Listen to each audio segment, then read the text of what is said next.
added a behemoth of a legal team to deal with a Jane Doe lawsuit that came down against him in U.S. District Court. Okay, Megan Cunningham saying like, hey, yesterday Bobby Sturheim joined Diddy's legal team in the federal sexual assault case. Her client list includes Ghislaine Maxwell. Now, by the way, Sean Hawley, infamously, you got to remember Sean Hawley was on the OJ defense team, I believe, right? Am I tripping? Sean Hawley, OJ Simpson. Yep. She was a part of the OJ Simpson defense squad, like that dream team of lawyers or whatever. But also she represented Tory Lanez early on. And infamously, this was the rumor. Actually, this came out because there were leaked emails. She told Tory, yo, Tory, you finna lose, okay? And to keep it real, we need to move very different, and I don't know about putting you up on the stand because I don't know. And Tory basically told her as, man, get the fuck on out of here, okay? Tory clearly wanted a lawyer that was going to tell him we're finna beat the case. And obviously, we're going to talk about lawyers in a second, but if that's your goal, to get a lawyer who's going to just maybe be a little bit delusional with you and tell you whatever you want to hear, she's somebody who's actually been in the trenches and did a lot of, actual litigation in high-profile cases. So I think she was being realistic. Anyway, Diddy has Sean Hawley and also, so the infamous Sean Hawley, and also Bobby Sternheim, who also defended Ghislaine Maxwell. Now, here's the thing, right? And by the way, let's actually read this. It says Sean Hawley moves the court for admission. Okay, so Sean Hawley joined. But the big news is that people are saying Diddy's preparing almost maybe a real dream team. And you got to think about this too, right? For example, Sean Hawley has more expertise, at least from what I know. And I've like glossed over her career just like by her notable cases.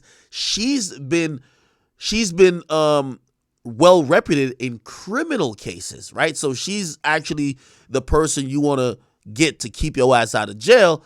Notoriously, this is a civil suit. So Diddy getting a whole team that's mixed with civil lawyers and also criminal lawyers is showing that, yo, listen, even though this is, he's not charged with any of this and we don't know if he's being investigated with any of these things, he's trying to make sure he's going to mount a defense even in a civil trial that's very well aware of maybe possible criminal ramifications if they ever come. They probably won't, right? Because, we would have probably heard at least at some point that there was some type of investigation, and a lot of these cases are old. If you're wondering, the Jane Doe case, I believe, is from the 90s, right? And it's one where I believe the person worked at Bad Boy, and they accuse Sean Combs, which is Diddy, and Harv Pierre, who I believe was like the president of Bad Boy at the time, and they just say the third assailant, which means that's an unnamed person.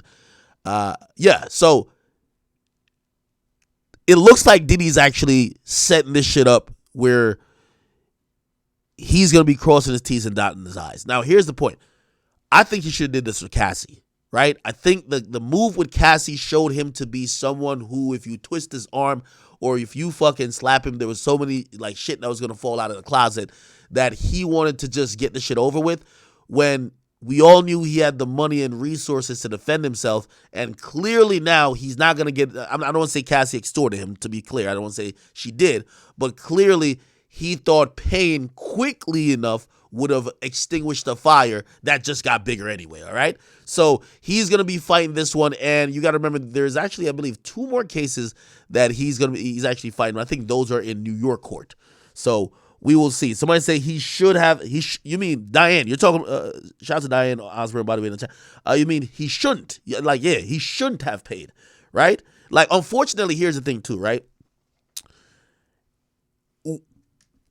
The optics of paying or the optics of settling a lawsuit, right? Like, for example, settling a lawsuit doesn't usually, you put out a statement and usually maybe there's an NDA or something like that where the person can't disparage you or say some crazy shit. But still, with most settlements, especially if someone is, accused of some shit, they're going to say, hey, listen, we're paying to sell this lawsuit, but we're not guilty.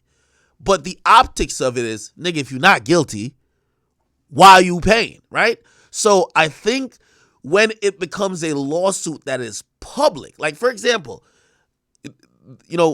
again, I feel like I'm doing a Hannibal Buress when I kind of say shit like this, because a lot of you guys don't know artists that have settled. Like, there's been multiple artists that have settled sexual assault lawsuits, but they did it mad quiet. Now, if it was a public thing and you heard that they settled, you'd be like, oh, you guilty. Like, I think Drake settled a sexual assault lawsuit. Drake settled sexual assault lawsuit. This shit went under the radar. Look,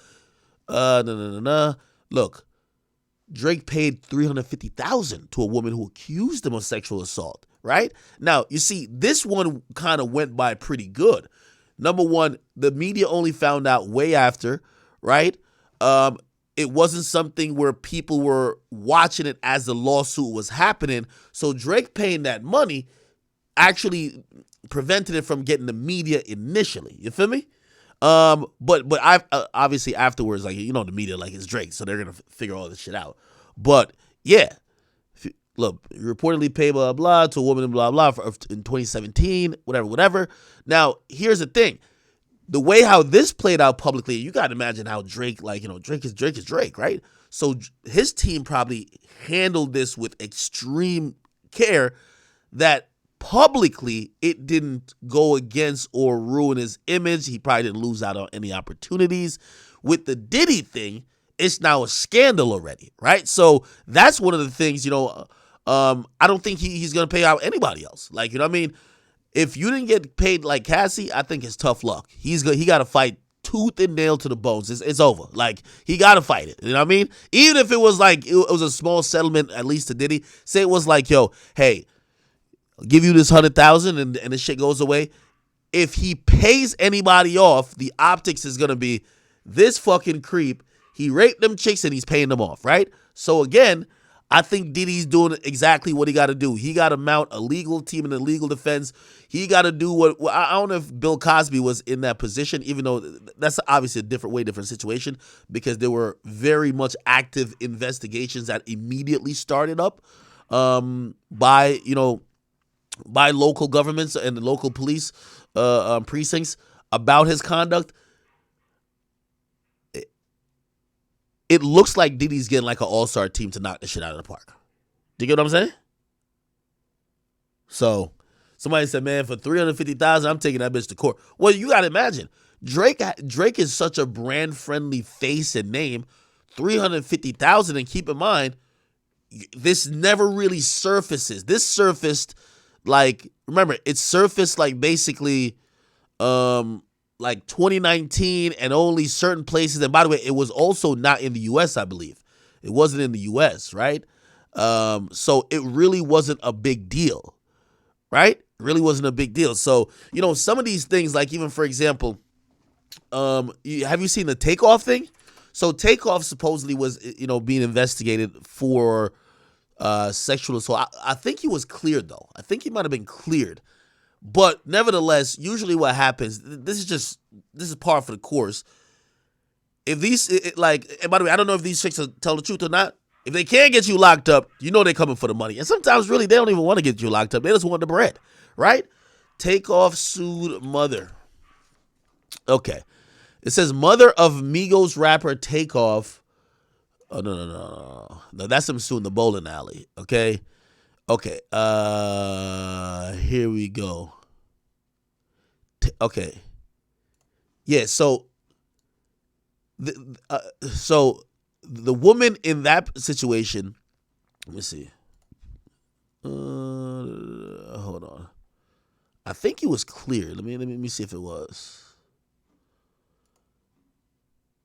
But anyway, basically, the person's trying to sue Takeoff, but because Takeoff ain't there, they're asking for money from the estate. Now, here's the thing about that. This is going to be a civil case that has to do with a lot of like minute details of what probably happened that night and what probably happened in the sequence of things. And Takeoff's dead, right? And because there might not be other witnesses, anyway, they're dragging his mother into court. Let me see. His mother is going to be in court. I don't know if she's going to have to testify or anything, but Well, actually, she definitely would have to testify because she controls the funds. She owns the estate. And that's the only reason why she's going to be dragged into court, right? So she controls all the money for Takeoff that's going to be coming in. So they're going to be dragging her into court because she's probably going to have to answer for some of his financials and some things that, like, again, they're trying to get paid by the estate. Okay? Let me see. Again, even when a nigga dies, these chicks still want the bread. You feel me? Like, a nigga dead, it was like, man, dig that nigga casket up and give me the money, man. Fuck that. You know what I mean? So the accuser wanted Takeoff's mom to be listed as a substitute defendant, right? And it says, according to My News LA, let's go to there. Attorneys for a woman who alleges the late rapper, blah, blah, 2 years ago, wants to substitute the singer's mother as a defendant in the suit. The plaintiff is only identified as Jane Doe in the Los Angeles Superior Court, and blah, blah, blah. They're claiming that it happened here. It says the woman lawyers filed court papers with the Van Nuys Superior Court Judge Huey P. Cotton, asking that Takeoff's mom fill the shoes of her late son in the suit. She's an acting administrator of Takeoff's estate, right? In June, okay, blah, blah.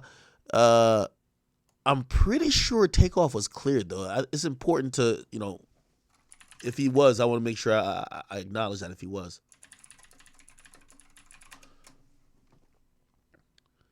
Okay, well, yes. Okay, so here it is. He won't face charges. By the way, I think, was this before he died? When did he die? Yeah, I guess, right? He will not face charges for allegedly, R-word in a woman last year at a party. The LA County District Attorney told us they will decline to prosecute, okay, for sexual assault allegations made against him in 2020 because of insufficient evidence. Takeoff had one of the powerhouse lawyers, as I always tell you, Drew Finland, and they spent countless hours investigating the case and concluded the same thing as the prosecutor. They said it was false, okay? Regardless, again, the nigga's dead. They can't get that nigga locked up. So now they're coming for the money. But anyway, somebody said, why can't I say, I think YouTube has certain type of triggers. If you say that word too much, I could say it. I could say rape. Like, yeah, I could say it. Anyway, so I guess I'm saying this to kind of add a little context to what's going on with this Diddy thing. Diddy's taking this shit very serious. It's clear, right? Like, he's trying to get a crazy legal team to handle this, because what he's probably also anticipating is that there's going to be more, right? So there's going to be, a bunch of more women who are going to either come out of the woodworks or try to file. And if they see that he's just handing out money, there's going to be a longer line, right? If they see that he is fucking going to be dragging this out, using his high-powered lawyers because this is another one of the things that Diddy tried to do too. Diddy was just like, all that Jane Doe shit, fuck out of here with that, right? Diddy, Jane Doe. I think he wanted the person's name to be revealed, okay? Here we go. He says, Diddy's gang assault accuser has public-facing identity, his legal team warns. According to the court reporter, Diddy's legal team just warned the court in a new filing, whatever, that his accuser has a public-facing identity that could be identified if named. Moreover, Jane Doe claims that he and blah, blah. Okay, let me see. All right, here we go. Diddy's lawyers say the woman suing him has a public-facing identity that could become obvious if the new legal brief isn't sealed from public view. Okay, that's actually a dope way to play it. So this woman files under this Jane Doe pseudonym, pretty much, which that protects victims or potential victims. So we all know that everybody's going to be pulling up these cases. They're public document, right? So people are going to be pulling up these cases and seeing all the details of the allegations of what Diddy allegedly did. And by the way, some of these things might not be true, right? This is just in court. He said, she said. It's a civil suit. So Diddy at first is like, all right, well, why she got to be anonymous? Now, a lot of times, from what I've seen, the courts are not going to force a potential victim to reveal themselves, especially if it's a high-profile type of situation. So she's probably going to keep the Jane Doe thing. So now Diddy's like, fuck, well, if I can't get her to reveal herself, which gives me a little bit of leverage, let me say that, well, she's going to get exposed if we start going back and forth filing the documents in public view because people would know her. You get what I mean? So he's trying to get this case sealed that nobody could pull up any details about it, at least during the interim and for the foreseeable futures. So I don't know if that's going to happen, but, Diddy tried. He tried.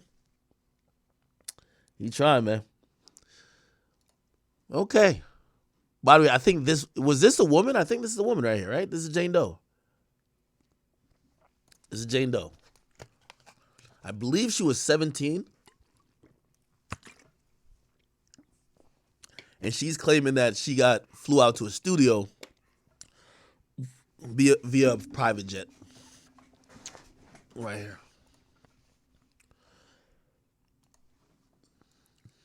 This is her. Okay. All right. So, yeah. We'll see what happens. Again, I had predicted that Diddy is going to remain, he's going to lay low for 6 months. I think this is a 2024 deal with these cases or get them to a serviceable level, and then we'll pop back out with maybe a rebrand in 2025, right? That's what I would be thinking because, again, this thing turned into a crazy type of situation. Speaking of which, you know who handled their situation? I gotta say pretty decent because they kind of pop back out on the other end. And that's not the first thought we're having in our mind when we think about these people anymore. T.I. and Tiny. Right? T.I. and Tiny, right? They, remember when there was all type of chicks coming out saying, yo, we have threesomes with them, yo, blah, blah, blah, blah, blah, right? And what ended up happening was that I think T.I. had lost like maybe his podcast or like whatever company that was with his podcast. Like they kind of fell back from him, right? And somehow, some way, I don't know if maybe we should blame or not blame, but thank like their son and his bad behavior and certain shit. I feel like that's not the first thing we're thinking about, right? That's not the first thing we're thinking about when we think about T.I. and Tiny, or at least T.I., because when you think about them together, maybe that's the first thing. But if you just think about T.I., you're probably thinking about like, his son wilding. You're thinking about like, did he snitch? You're thinking about. So basically, what Academics is saying is Diddy, he's a freaky man. He's a freaky boy. They have cut him out of everything basically because what Diddy really did for these companies was promote like he is probably top 3 of the richest black men in hip hop. He was cool, tapped in with everybody. Everybody knows him. He has the right connections. They're the money behind it, basically. Because, Diddy's money and like those massive corporations' money is two different types of money. So they're the money behind it, and he just promotes. And he's probably getting hundreds of millions of dollars a year from it. Just promoting, promoting, promoting. Way more than he'd ever make off music. But now, after the Cassie allegations and all that stuff, man, they don't really need Diddy. Like Diddy can't promote the same way he does. Like Diddy's like done for right now at least. Like I got a genuine question. When do we think Diddy is gonna like make a full on comeback? Like when is he gonna come back like with the jokes and this is that? Or is he done for good? Like the him and Cassie situation, I feel like it low key like ruined him. Like it's no more love this, love that. And I feel like he knew this was coming when he gave the masters back to the people around him because he wanted everyone to sign NDAs. Those masters came with NDAs. And like a lot of the artists came out and said they're only really getting like 100 to like $1,000. That's it with those masters because it's not really worth anything anymore. That's the reason he gave it back. But hey man, it's at the end of the day is P Diddy. So yeah. Um Do you think the companies are on the wrong for waiting until Diddy's at his lowest to drop him, or did they do the right thing dropping him? Because he's at this point, Diddy's like a cancer, like, and you don't really want him connected to anything right now. His name connected to something could bring your whole company down. So, man, I feel him for doing it, but it's kind of messed up at the same time. But hey, it's business. So, It is what it is. But in the comments below, let me know what you guys feel about the whole situation. It's your boy Big Act News. Make sure you like, comment, subscribe, and I am out.